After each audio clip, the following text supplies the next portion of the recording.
Welcome to Hour 2 of The Truth with Sherwin Hughes.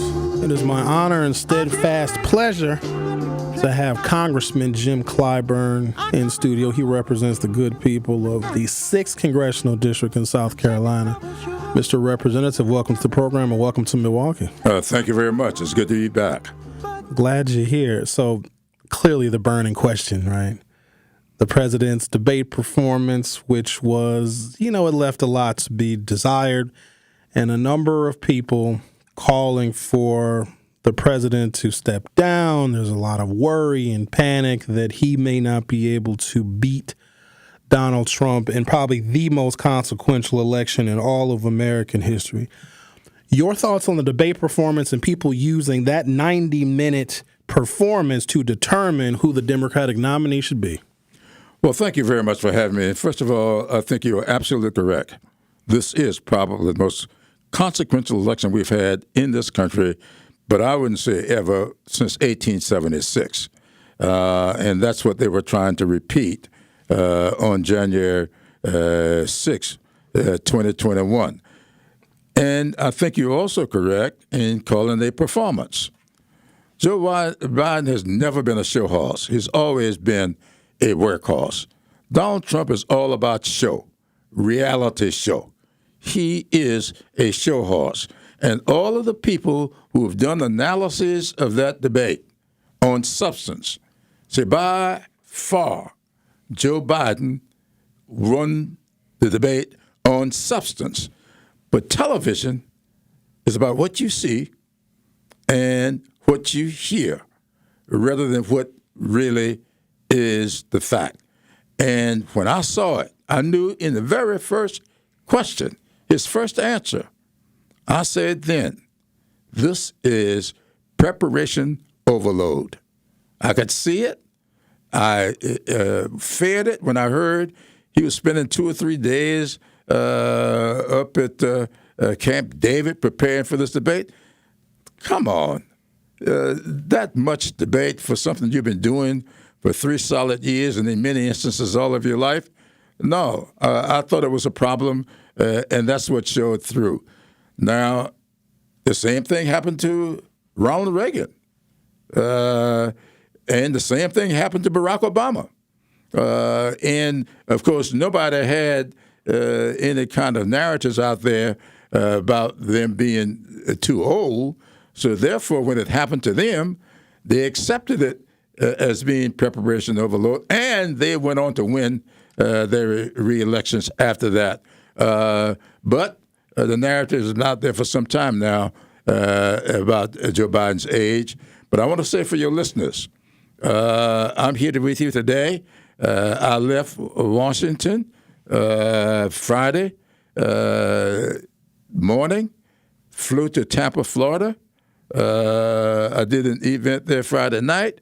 I spoke to my fraternity's annual conclave Saturday morning, jumped on the plane and flew to Madison, Wisconsin.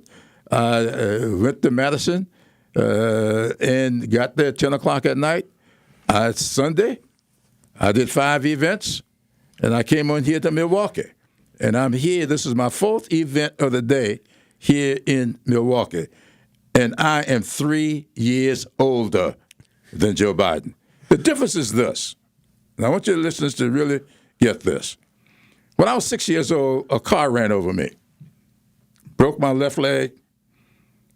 My leg stayed in a cast for 12 weeks. When the cast came off, that left leg outgrew my right leg. And today, I walk with a slight limp. Sometimes you can tell it. A lot of times people think I'm just doing the bebop or something. But I walk with a limp. Joe Biden, as a child, stuttered badly. He worked hard to overcome stuttering. But like I learned to walk again, I didn't get back 100% because the leg is longer. Joe Biden got over stuttering, but not 100%. And stutterers oftentimes have a problem getting the word out. And that was a problem for him. But I talked about this 2 or 3 days in the run-up to the campaign. I was on MSNBC, CNN, and I brought up the stuttering both times. Why? Because I anticipated that this schedule that he had kept, going across 14 time zones, he went out of the country twice in the week before this, came back to all of the schedule. I knew that he could very well have a stuttering problem when he got to the debate, and that's what happened. Stress can also Absolutely. exacerbate it and make things a lot worse. I just want people to be mindful and be very, very clear of that. Mr. Representative, I call you the architect because a lot of people, it's amazing what people have forgotten in 4 short years. People have forgotten COVID. People are forgetting January 6th. But people are also forgetting that when Democrats were vying for the nomination, because we had to select somebody that was going to beat Trump, Joe Biden was not performing very well in some of those contests, those early contests, those Super Tuesday contests in 2020. There was a very crowded field. You had Eric Swalwell, you had Madam Vice President, you had Amy Klobuchar, you had a number of people. Bernie Sanders was in that very crowded field. I call you the architect because with your endorsement and support, African-American voters, particularly in the South, where we represent a large share of Democratic voters, started to gravitate toward Joe Biden, and he ultimately got the nomination. But that came with some specific asks and requests. Do you believe that Joe Biden fulfilled some of those asks and requests made of you and other black leaders in the Congressional Black Caucus, namely a vice president of color and a black woman on the U.S. Supreme Court? Absolutely. You may recall in that debate, I met with Joe Biden the Sunday before the debate. The debate took place Tuesday night. I met with him Sunday night. And I said to him at that occasion, I said, look, I'll call him at that time Mr. Vice President. I says, look, we can turn this around because I know the African-American voter has got some things on their minds. Here are some things that they have on their minds. And we talked about those things. And then I said to him, I said, there's one overriding thing that I get from my 3 daughters and all of their friends. In the history of this country, there have been 5 women to sit on the United States Supreme Court. As yet, there's never been an African-American woman even seriously considered for the Supreme Court. So I think it would be very important if you make it very clear in this debate that if given the opportunity, you will appoint an African-American woman to the Supreme Court. Now, a lot of people advise him, including the staff, please don't do that. It'll be a big backlash. And, of course, toward the end of the debate, he made that commitment, and he kept it. And we now have an African-American on the Supreme Court. But it went better than that. He, in picking his running mate, picked a woman of color. I sometimes call her African-American. I sometimes call her Asian-American. But forever, she is a woman of color to run on this ticket with him. So not only is she the first woman to be vice president, but the first woman of color.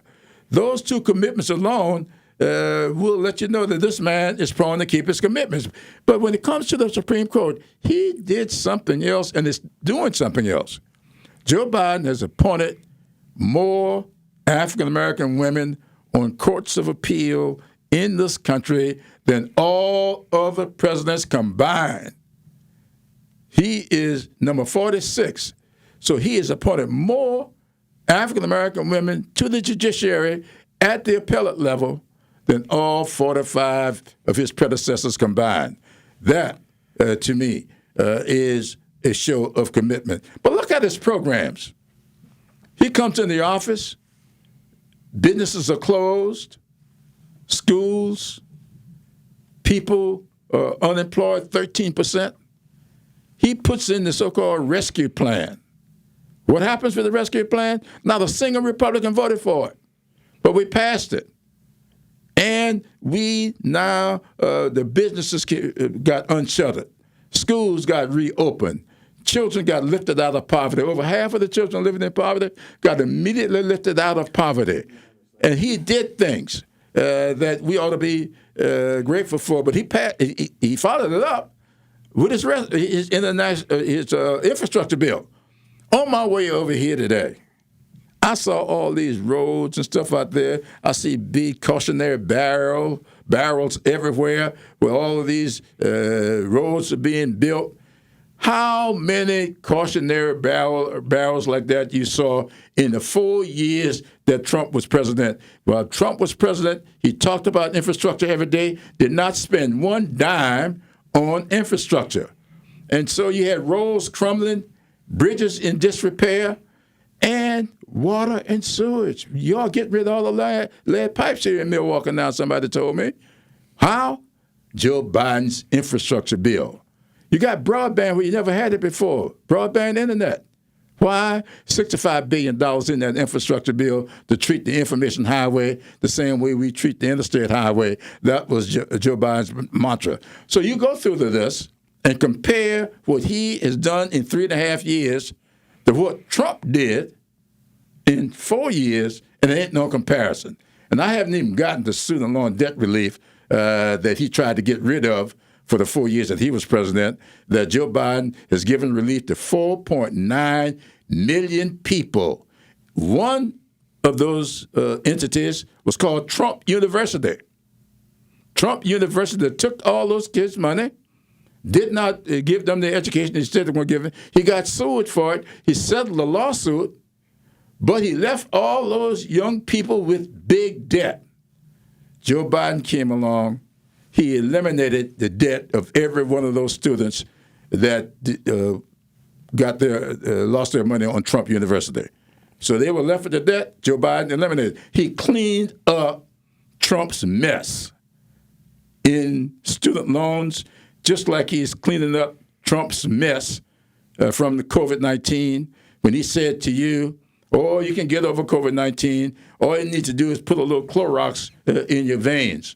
Yeah, you would have gotten rid of it, and you would have gotten rid of everything else right along with it. I mean, that's the kind of stupid leadership that we got from this man, and those are the kind of answers he was given during the debate the other night. Just crazy stuff. Remember what he said twice in that debate? That Democrats want to have abortions even after the child is born. That's what he said. But Trump's standard was so low that he just could lie his way through the entire thing. But as long as the lie sounded strong, for some reason, people are saying that he won the debate. We're going to take a quick commercial break. We've got Representative Jim Clybourn, who represents the 6th District in South Carolina. He's got one of those black jobs Jim Clybourn does, member of Congress. We're going to take a break. When we come back, I want to ask you just how unreasonable it is for the Democrats to even have the conversation, let alone consider changing captains at this late stage of the game. The Truth with Sherwin Hughes with my featured guest, Congressman Jim Clybourn, in the studio. We'll be right back. Don't touch that dial. The Truth with Sherwin Hughes will be right back on 1017 The Truth, The Truth app, and 1017thetruth.com. Call him the architect because he is the one that I believe solidified President Joe Biden's support with African-American primary voters in the South back in 2020. Mr. Representative, isn't it wholly disrespectful that other individuals, whether it be a Gavin Newsom from California or a Gretchen Whitmer, or even somebody in the Biden administration and a Pete Buttigieg, are being considered or being discussed a little bit too much? Joe Biden is not going anywhere. He's not dropping out of the race. And even if he and his family made that decision, which I don't believe they will, Kamala Harris should be the only name mentioned. How disrespectful is it that Kamala Harris's name is not mentioned immediately when we talk about who's next in line? It is very, very disrespectful. And we should have seen that in the Republican primary for the president, because Nikki Haley, the former governor of South Carolina, kept raising that specter. She even said one time, which I thought was unseemly, that he will not be able to serve out his term. I'm 3 years older than Joe Biden, and I plan to be around for more than 3 years to go. So why would she say something like that? It was to raise fear in people, that if he were to leave office for any reason, there's going to be a woman, but it should be me and not that woman. It should be the next president. That's what she was saying. So I think that we as a party had better be very careful to allow people who aren't members of this party to drive that narrative, because that drives a wedge between African-American voters and supporters of the Democratic Party when you pretend that if Joe Biden were to step aside, it's going to go to one of these other names out there. And one of them can be vice president, but if he were to step aside, the front runner would be Vice President Harris in no uncertain terms. Got about 17 weeks. In fact, Tuesday will mark 17 weeks until the November 5th presidential election. If you were advising President Joe Biden, and for all I know you probably are, what do you tell him? What does he need to do? Where should he put his energy and focus for these next very crucial 17 weeks? Focus on the voters. Get out among the voters. Have town hall type sessions, no matter where you're going for whatever reason. Ancillary to all of those trips, official or otherwise, should be some town hall settings where you will go to an HBCU campus or a university here in Wisconsin. Y'all are not favored with HBCUs like my constituents are. I'm a graduate of one. I represent 7 of the 8 in South Carolina. I think you need to go on these campuses, these college campuses, these university campuses, go out into these local communities, have settings that's not driven by the media. Let the media look in. Come up, set up your cameras anywhere you want to. Put up your mics. But this is going to be a conversation between me, Joe Biden, and the voters. Let them ask the questions and let me respond to them. That's what I think my advice would be, have town hall settings, because when you have these debates, those debates are driven by the moderators, the professional, whatever their network may be. They are asking questions driven by their loyalties to the network rather than to the voters. Now, they will not tell you that, and I don't mind saying it because I used to be in the business. So I know. If you're running a business, you are providing a service, but that's not your reason for being in business. Your reason for being in business is to make a profit. You cannot stay in business unless you make a profit. And so that has to be the motive of anybody in business. So the president ought to be going out among people, invite the media to be a part of it, but not to drive it. Come in, put up your cameras, put up your mics, and listen and report. But I'm going to respond to these people here in the audience. Speaker Johnson is a problem, and I'm putting it lightly. It is a different country if Hakeem Jeffries becomes the Speaker of the House, not just because of the history-making aspect of it, but because the president's legislative agenda will have a lot easier of a time. It's not a guarantee, but it's a lot easier if the Democrats have control of the House of Representatives, but also a larger majority in the U.S. Senate. Before you have to go, Mr. Congressman, can we just give a shout-out to other Democrats that are running for federal office and how they can actually help get this country not just on the right track, but really help implement the Joe Biden agenda? Absolutely. You got some outstanding House members here in Wisconsin. Gwen Moore is a great friend of mine. I know she's here in Milwaukee, but you got others. You got an outstanding senator. And that's where the big battleground is. I think we're going to win the House back. The problem you got is holding on to the Senate. And one of those Senate seats sits right here in this state. And we have got to have Baldwin back so that we can hold on to those numbers. So it's not just about the presidency. And I know you've got local elections going on, school boards. I've got a daughter. My youngest daughter is on our local school board. And I tell people all the time, no president has ever been to your school board meeting. So you need to be out here voting for school boards, the county commissioners, town councils, city councils, state legislatures. This election is all about us moving an agenda forward that will continue our pursuit of a more perfect union. It's not perfect. It will never be perfect. But we should never give up on that pursuit.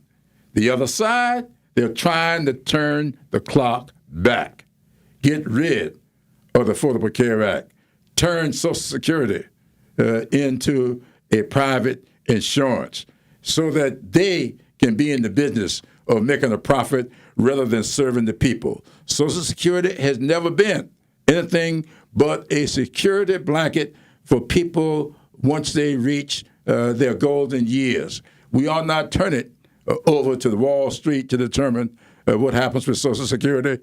Democrats are dedicated to maintaining Social Security as a safety net for our senior citizens, maintaining Medicare, providing more Medicaid, doing for the least of these. That's what we do as Democrats.